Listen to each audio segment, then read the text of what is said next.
Today we will speak about Anapanasati, mindfulness with breathing, and its benefits.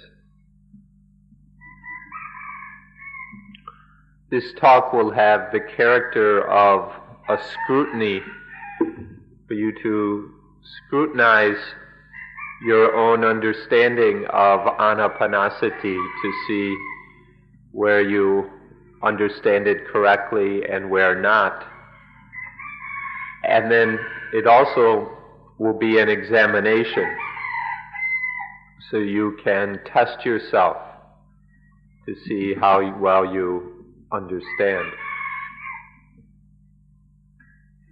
There are many angles and aspects, levels and perspectives to Anapanasati. We should know all of these thoroughly. If we look at it in terms of science, then we see it in the scientific aspect, that there are certain principles to it, that if we act in a certain way, then certain results will arise. We can then practice according to these principles, exploring them further. And thus we have we can approach Anapanasati scientifically. We can look at it in terms of health, and then practice Anapanasati for the sake of good health. Health here has to be good on three levels: good physical health, good mental health, and good spiritual health, or the health of our mindfulness and wisdom. Anapanasati can help us develop all three levels of good health. We can look at it in terms of art. Anapanasati is something very refined, subtle, exquisite, and beautiful. And further, it's something very difficult to do. Like all true art, Anapanasati does not come easy. And so we can see Anapanasati as an art. It is in fact the true Buddhist art.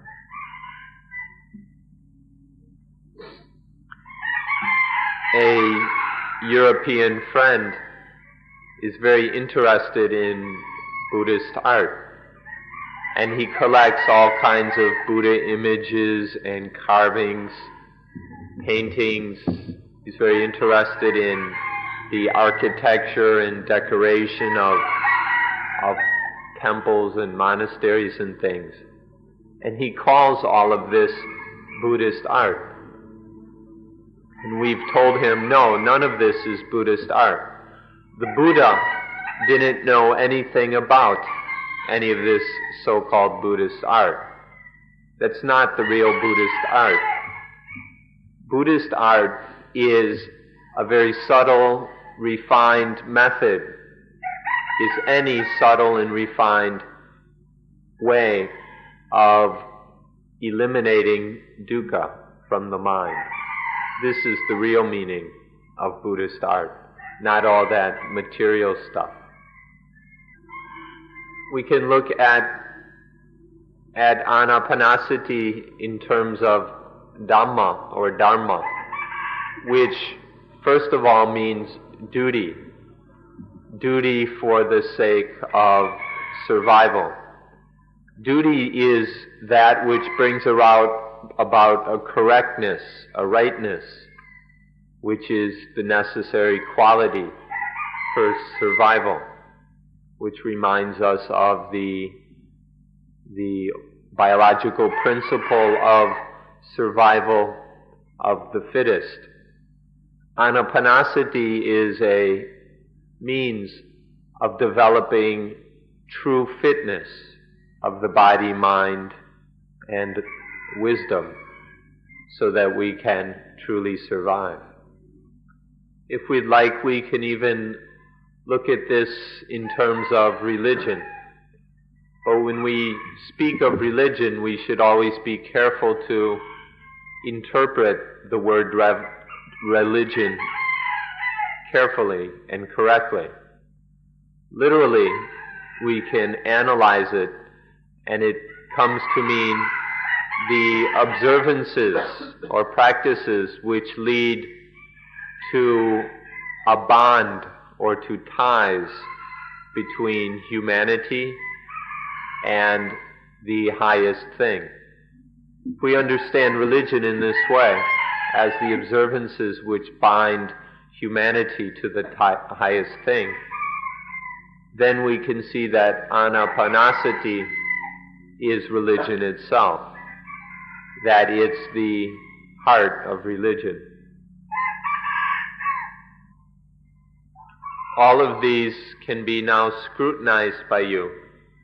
You can take a good look and see whether you understand all of this or not, and whether you're able, whether your understanding of Anapanasati and your ability to practice it are capable of bringing all of these benefits. Finally, we can even look at it in terms of superstition, meaning that thinking about Anapanasati as a way of finding and developing different kinds of magic powers. Even this can be done. There are people who put forth all kinds of effort and energy in order to do so. Now, you've seen for yourself that this kind of meditation is totally based in the breathing. It uses the method of breathing. And so Anapanasati is a way of breathing. It's a very special kind of breathing that can control the world. If we know how to breathe correctly, we can govern the mind or master the mind so that it doesn't get caught up in the world, and so we can say it is master of the world. This is a very special thing, to be able to breathe in such a way that it masters the world. When we say that, when we talk about mastery of the world, we mean that the mind is no longer influenced by the positiveness and negativeness which exists in the world. Instead of being under the power of these influences, the mind remains in its normal, original, natural state.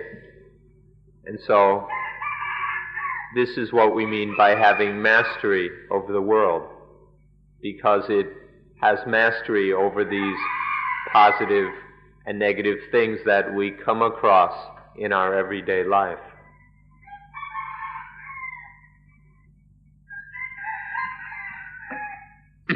If we observe, we can see that there are three basic kinds of breathing.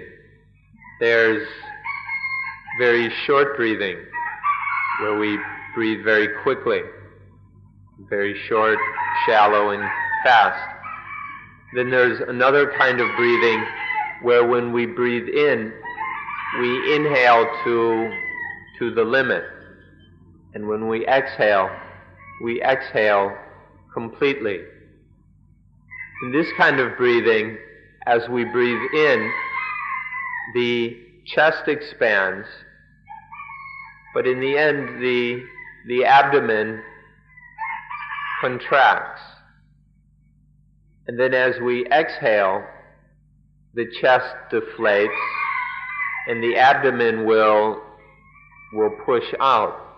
This is the opposite of how we think it is. When people describe the breathing, They say when you breathe in, the stomach goes out, and when you breathe out, the stomach goes in. But if we inhale to the limit, to the fullest extent, we'll see that it's the other way. That in fact, on a very deep, full inhalation, the abdomen will contract a bit. And as we breathe out, the abdomen will expand. So this is something, and this has tremendous, certain, very powerful influences on the body.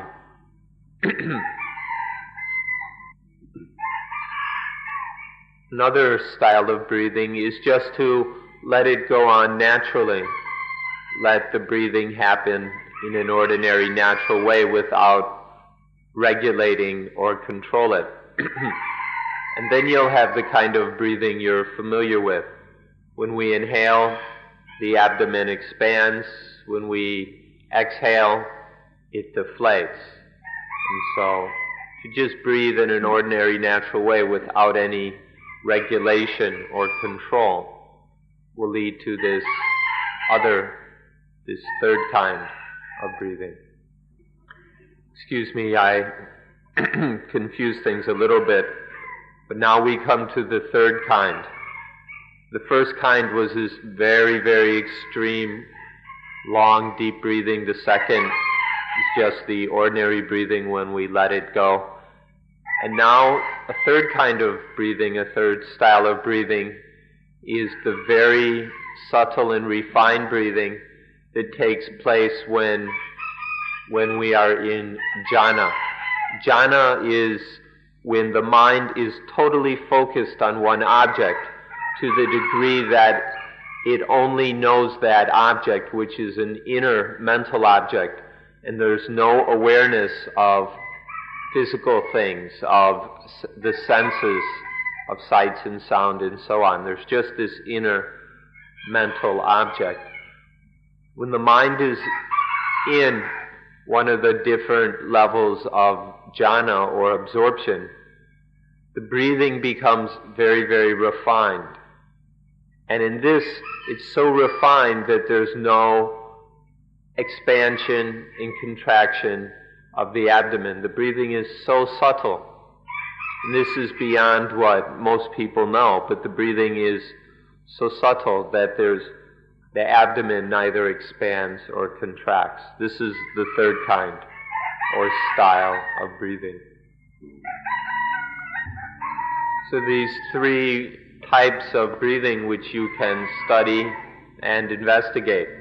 You can study these until you can breathe in all these different ways. First kind is a coarse, very strenuous, deep kind of breathing. The deepest, the longest kind of breathing, where we make the breath very deep to the degree that when we breathe in, the abdomen contracts, and when we breathe out, it expands. Then there's the second kind of breathing that is very ordinary, normal, and natural, the result of which is the abdomen expands on the in-breath and contracts on the out-breath. And then there's the third kind, the very subtle, very refined breathing from when there is jhana, where there is neither, whether we're breathing in or breathing out, there is no contraction or expansion of the abdomen at all. So there are these three different ways of breathing, or aspects of the breathing, which you can study until you know them very well. In everyday life, we're surrounded by all kinds of things, and often different emotions are coming up. And a lot of times they're rather crude or coarse emotions that have been stirred up by situations in the world around us. We can remove these coarse emotions by breathing in a properly course way, by taking these very deep, strenuous breaths, we can gain control of the emotion. And then by successively refining the breath, calming the breath, so that it becomes normal and natural, we can calm that emotion away. And we can make the breathing even more and more subtle, so that the emotion totally disappears. If we know the right way of doing it, if we have the right method, we can master all these emotions that arise in ordinary life, all of which are stirred up by the influence of positiveness and negativeness. And so having this way of breathing, knowing how to use it, is to be able to master the world, because we can master all these positive and negative things which give rise to the emotions. We are able to control all of the different emotions that can get stirred up in life if we are skilled in practicing Anapanasati. In this way, we can deal with whatever happens. And then these emotions stop being such problems. They're no longer tumultuous, absorbing things. And then when life isn't troubled by all these different emotions, it becomes very enjoyable. Life becomes fun. It's like a sport when we have the ability to eliminate these emotions by using Anapanasati, knowing the right way to breathe and being able to breathe in that way according to the different situations and circumstances of life. So we've been speaking of the benefits of Anapanasati in a general way. We haven't gone into too much detail. Now we will speak about how to practice it, to speak about the method of breathing in and out that will lead to these various benefits. We define Anapanasati as paying attention to, taking particular note of a certain truth or any truth of nature, and while marking that or noting that truth, we are aware of the breathing in and breathing out. This is our definition of Anapanasati. Even at the very beginning, when there is just awareness, paying attention to breathing, the ordinary breathing in and out, still, this breathing is a fact, a reality of nature. This breathing is part of nature. It happens naturally.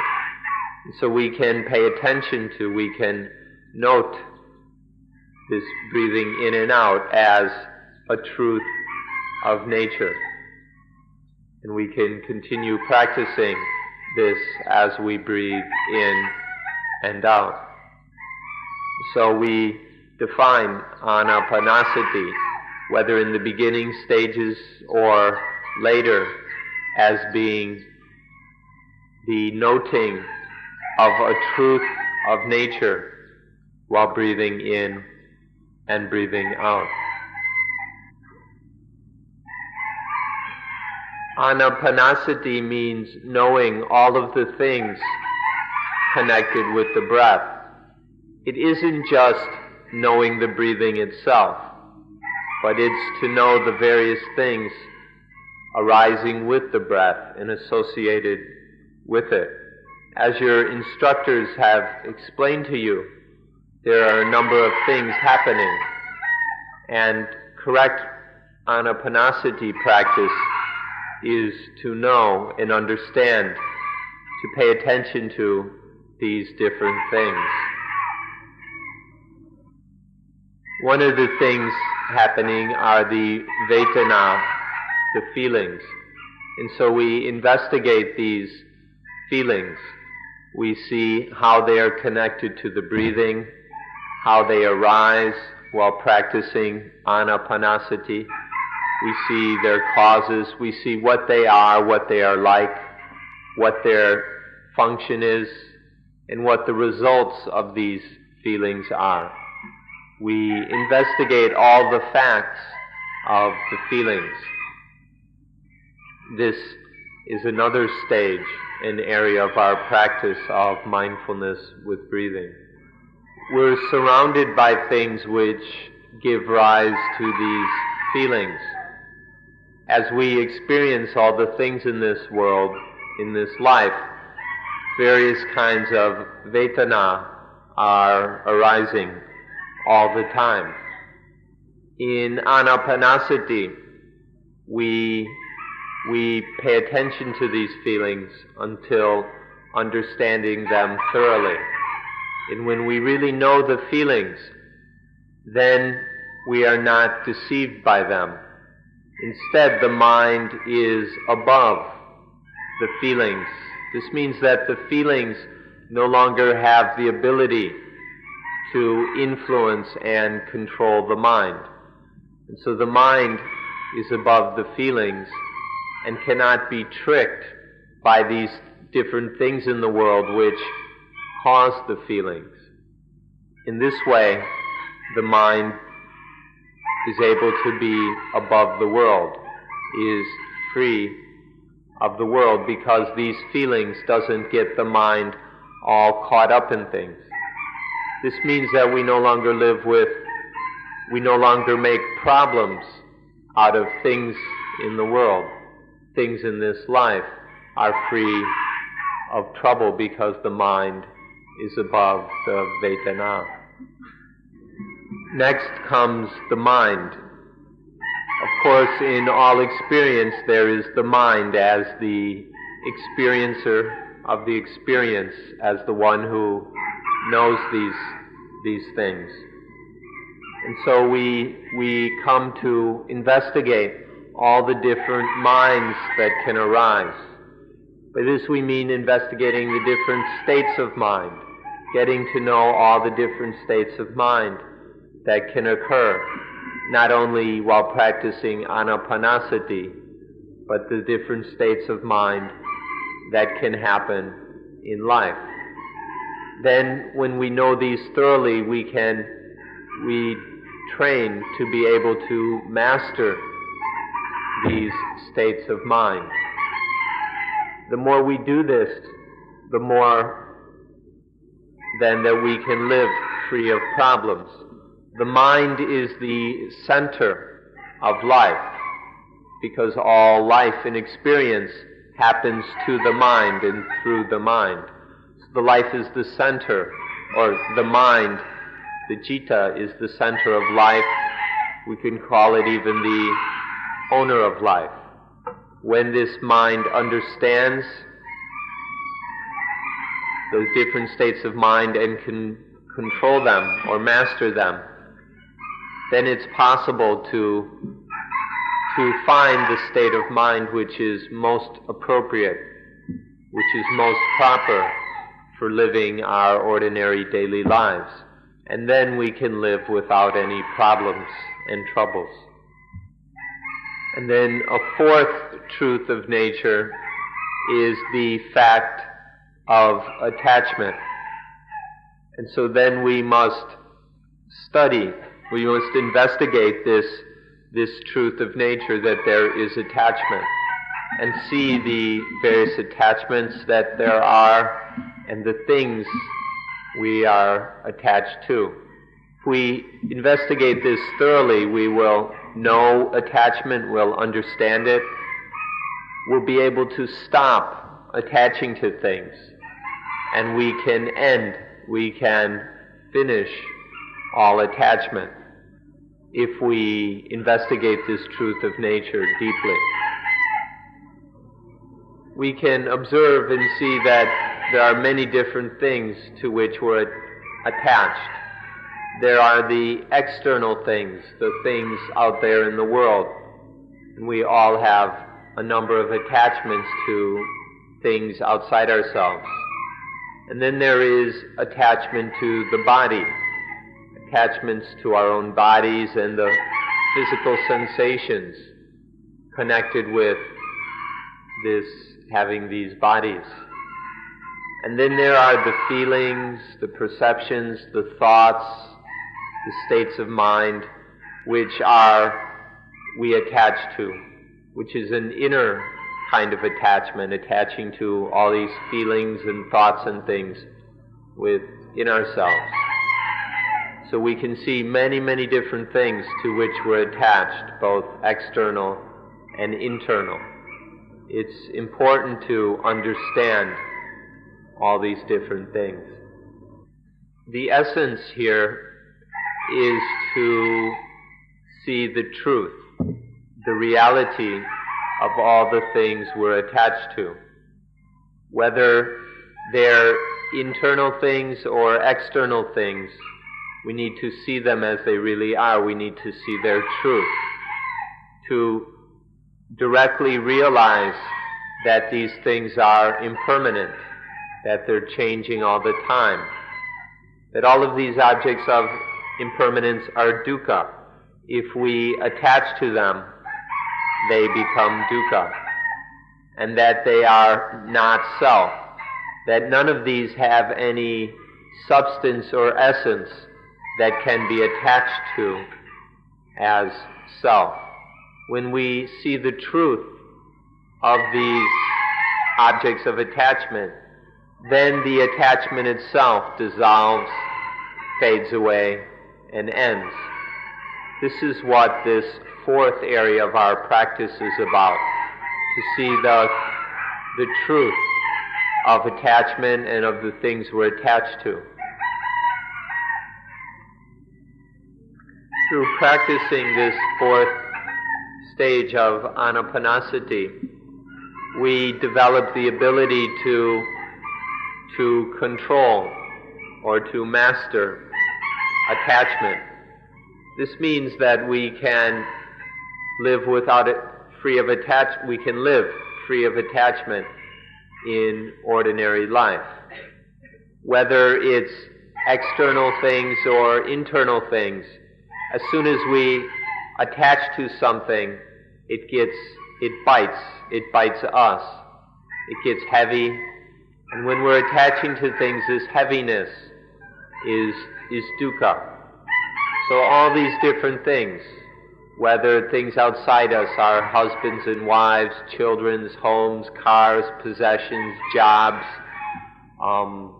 societies, all these things, money, silver, jewelry, clothing, attaching to any of these bites us, makes these things heavy and burdensome, and turns things into dukkha. Or if it's things inside, all the various experiences we have, all of these experiences, if we attach to them, become heavy. These heavy experiences then bite us. They are dukkha. But by practicing this fourth stage of Anapanasati, we are able to master attachment, and then neither the things outside or the things inside can bite us. They can't bite us, they don't become heavy, they don't stir up dukkha.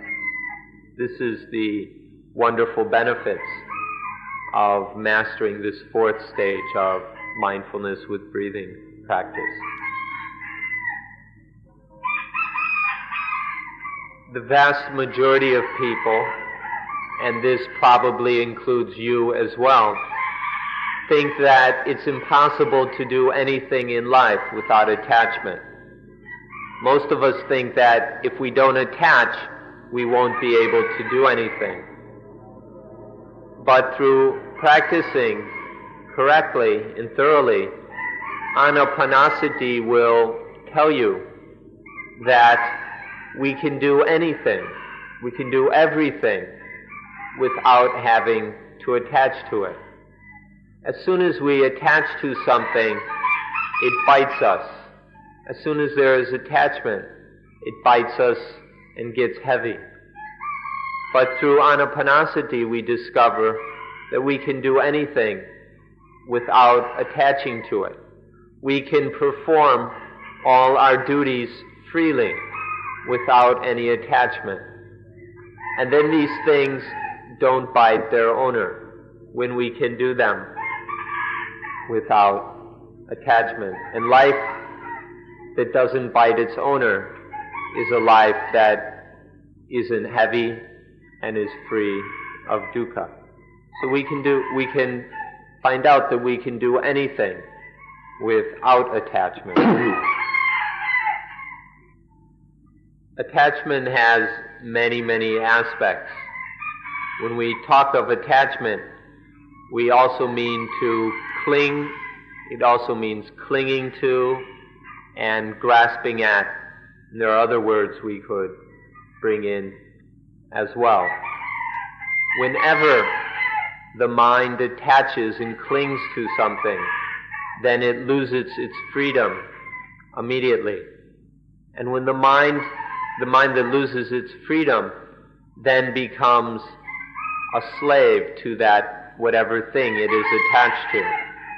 So the result of attachment is to become enslaved to things, to throw away one's freedom in order to become the slave of objects outside ourselves as well as inside of ourselves. Through practicing Anapanasati, however, we can find out how it is to relate to things in freedom, how to deal with life and all the experiences of life without attaching to any of it, in order to be truly free. And when we're really free, then we're not enslaved to any of these things. This freedom, this true independence is a benefit of practicing Anapanasati.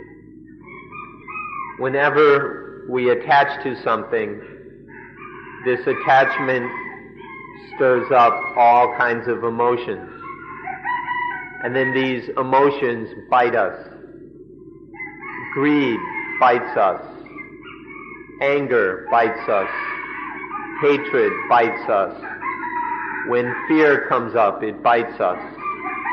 Excitement, envy, jealousy, possessiveness, all of these, boredom, all of these bite the mind. Attachment is the cause behind all these emotions which bite our minds, which bite life. But when there's no attachment, we are free of all these emotions, and there's nothing to be bitten, there's nothing to bite. And so we are free. This is what we really mean by freedom, where none of these harmful emotions can bite us. And when the mind is free, then we can do all the kinds of work that need to be done. We can observe this if we dare. For example, when we're in the office at work or wherever we work. If you observe, you'll see that when at work, in our office or someplace, if there's not good concentration, the mind will attach to things. And then when the mind is attached to something, it's off with the attachment. The mind isn't with the work that we're doing. And so because of attaching to different things while working, we are unable to work properly. We don't do a good job. Even if we attach to ourself as the one doing the work, then we're unable to put our attention fully on the work itself. Even attaching to the work and to what we expect to get from the work. All of this attachment will impede the mind, will interfere with the mind's ability to work. So because we often work with so much attachment to other things, to ourselves as the worker, to the work being done, the fruits of the work, we often don't do a very good job. But when we have the ability to overcome attachment, when the mind is free of all this attachment, when it's free of the work itself, when there's no attachment to this life that is doing the work, when there's no attachment to the results, the fruits of the work, then we can really work. When there's no attachment, the work can be done in the most efficient and best way.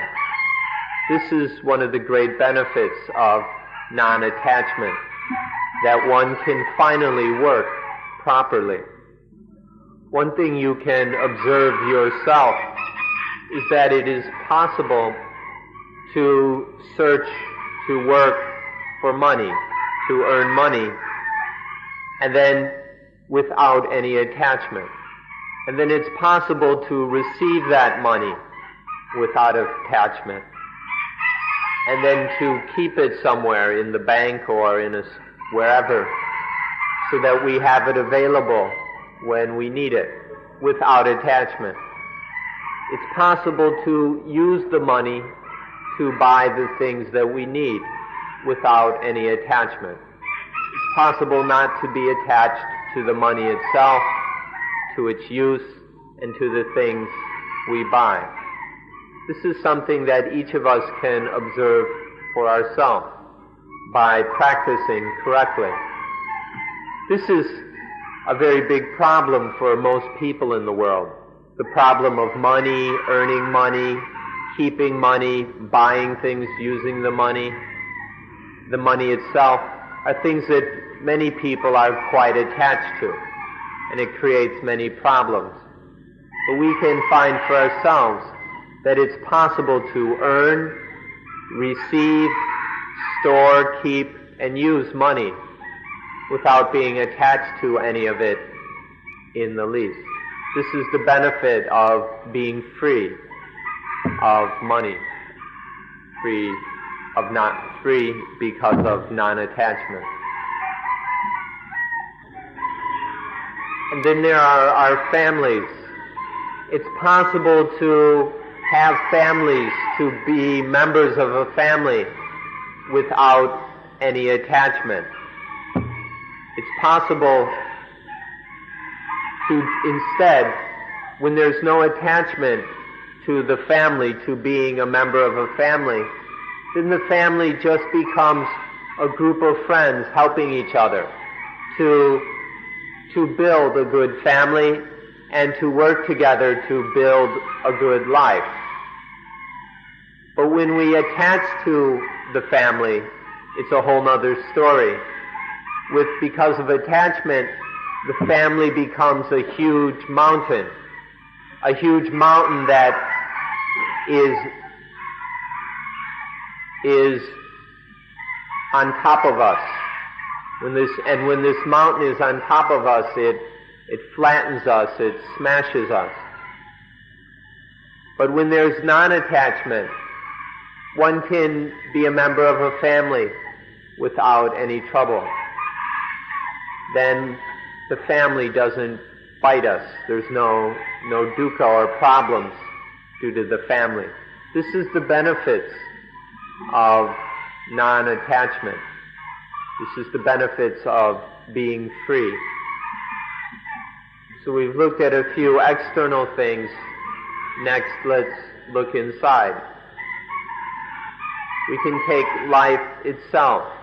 Life in all its different aspects and meanings. In any aspect of life, if we attach to it, it becomes a problem immediately. As soon as we attach to life, we make a problem out of it and make trouble for life. And then life is a source of all kinds of dukkha. But when there is life without any attachment to it, then life is free. It's not heavy, and it doesn't bite its owners. If we can live life without attaching to it, this is a tremendous benefit. Even the thing which we love most of all, the thing we desire most of all, namely happiness, as soon as we attach to it, it creates trouble. Even happiness, this wonderful thing that we love so much, if we attach to it, it gets heavy, it gets hot, and it burns us, it bites us. As soon as when we are attached to happiness, then struggling to get happiness is dukkha. Experiencing the happiness itself turns into dukkha. The side effects are dukkha. We become careless, which makes more dukkha. So attaching even to happiness creates many, many problems. When we can experience happiness without attaching to it, then we are really free. So we look outside and we look inside and look outside, and discover that no matter what we attach to, it makes trouble. Whether we attach to things inside of ourselves or things outside of ourselves, this attachment gets heavy and creates problems instantly. When we see that all the things that we might attach to are just a source of trouble, that all attachment just makes problems for us and for others, then we learn that it's much better not to attach, that there's no need to attach. So this is why all these different things,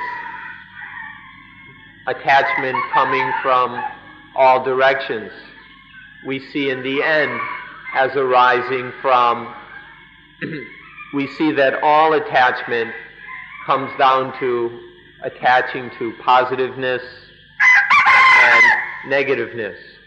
When we see this, it's possible to be free and not to attach to the positive and to the negative.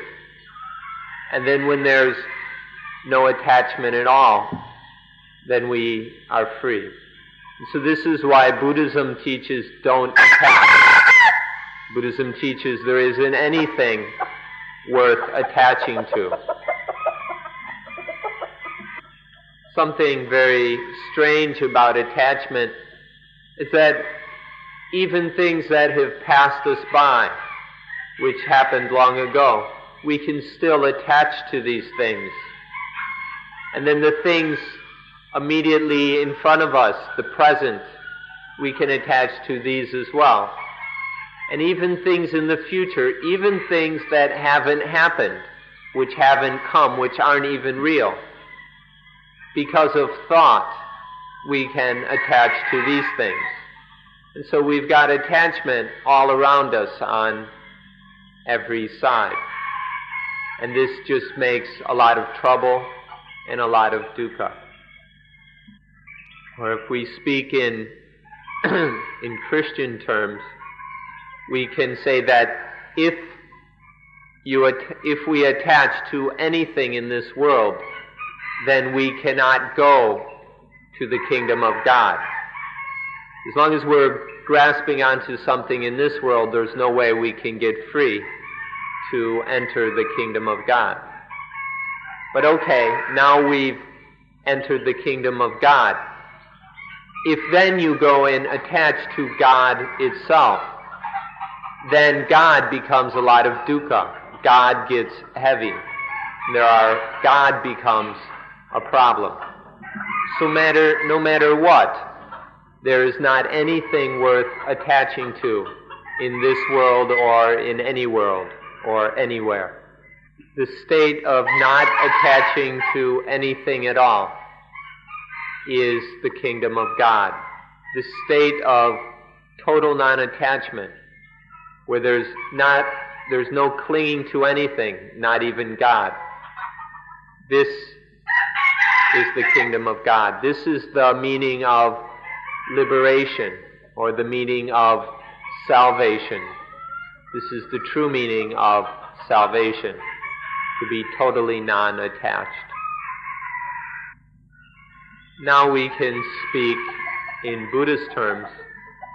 As soon as we attach to something, it becomes heavy, it becomes a problem, it becomes dukkha.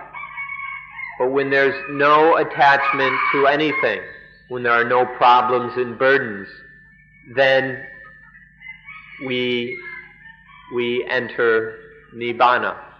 We are one, or we experience Nibbana immediately. As soon as there is no attaching to anything, there is the condition of Nibbana. In the same way that the Christian, when not attaching to anything, experiences the kingdom of God. All religions teach salvation. They teach, or emancipation, liberation, whatever they call it. But in all religions, they are teaching salvation, which means just not being tied up or trapped in anything at all. As soon as we get attached to something, it binds us, it traps us, and that becomes a lot of heavy dukkha. But salvation is to be not tied up, caught up, or trapped by anything at all. This is the meaning of salvation, of emancipation, no matter what religion we're talking about. Is this total freedom when there's nothing binding the mind, there's nothing covering or bundling us up, when there's freedom. And freedom means no dukkha, no problems, no burdens. In the very first pages of the Jewish Old Testament, it teaches that you should not attach to good and evil. It's right there in the very beginning of the Bible. Taoism teaches not to attach to yin and yang. The Hindu teachings tell us not to attach to punya and papa. And then in Buddhism, we're taught not to attach to anything at all, not to attach to good and bad, right and wrong, or any of the other pairs of opposites. When there's no attachment, then we are free. There's no trouble.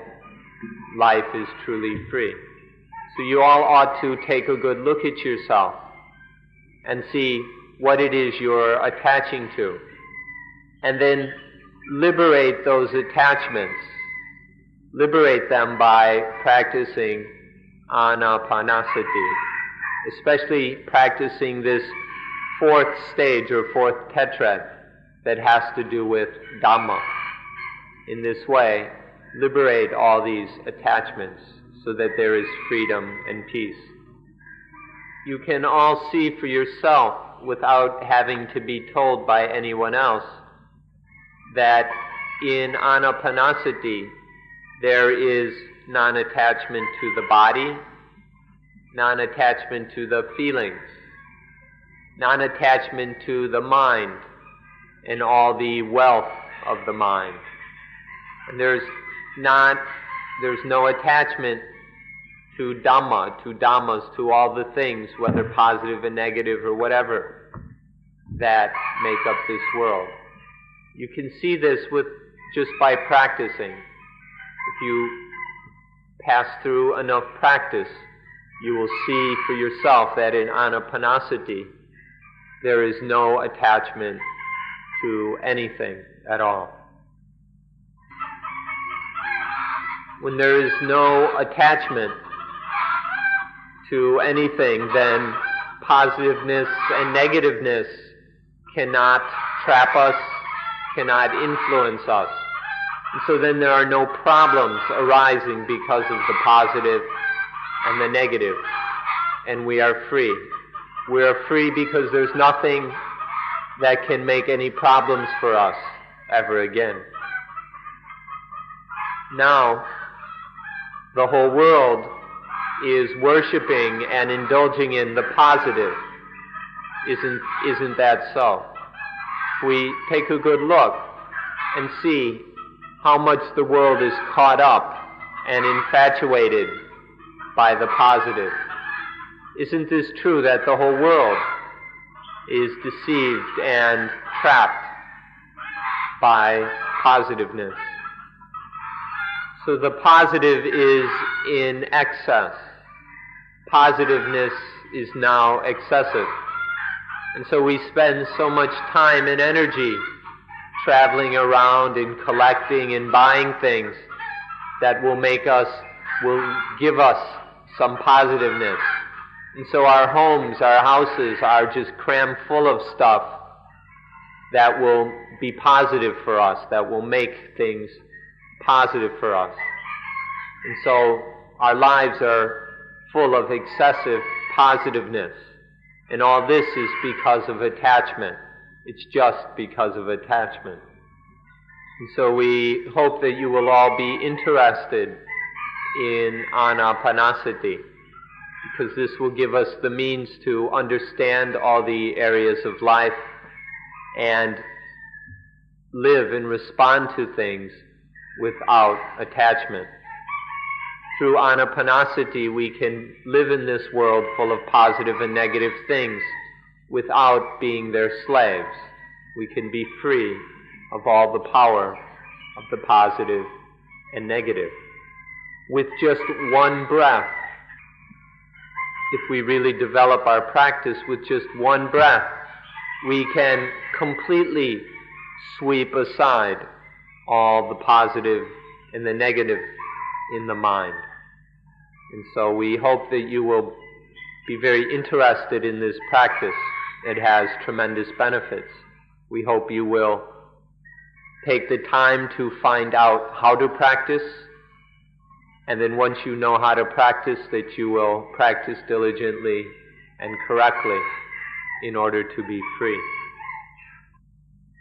As we mentioned at the beginning, you can use Anapanasati as a science, if you wish, or you can use it for health, or you can use it as an art. You can use Anapanasati as Dhamma, as a duty. You can even use Anapanasati as religion. And it's even possible to use Anapanasati as superstition for the sake of magic powers and so on. Take a good look at Anapanasati and see all the different ways we can use it, all the many benefits that come from it. And then you will appreciate what you have now available to you. It's unlikely that in 10 days you will achieve or experience all of these benefits and results. It's much more probable that you must continue practicing for a while until these benefits will occur. So this 10-day retreat is not meant that you're going to have all this happen to you at once, but this is a starting point where you can take the time to understand how to practice, and then you can put that into practice for the rest of your life. If you wish, you can come back for a second 10 days or a third 10 days in order to supplement and deepen your understanding and your ability to practice. But you can practice wherever you go. The important thing is to understand the basics of practice enough to be able to do it. And then you can add more refined, more detailed information as you go. The important thing, however, is not coming here for retreats or reading books or all that, but to practice this consistently. The retreat, books, whatever, are to tell us how to practice, but it's all worthless until we actually do practice it. Through practice, we can realize all the various benefits that we've been talking about. And last of all, we thank you again for being good listeners, for patiently staying with us. And we hope, we'd like to express our wish that you will progress in your understanding and in your practice of Anapanasati until you reach its limit. So thank you, and we'll close today's talk.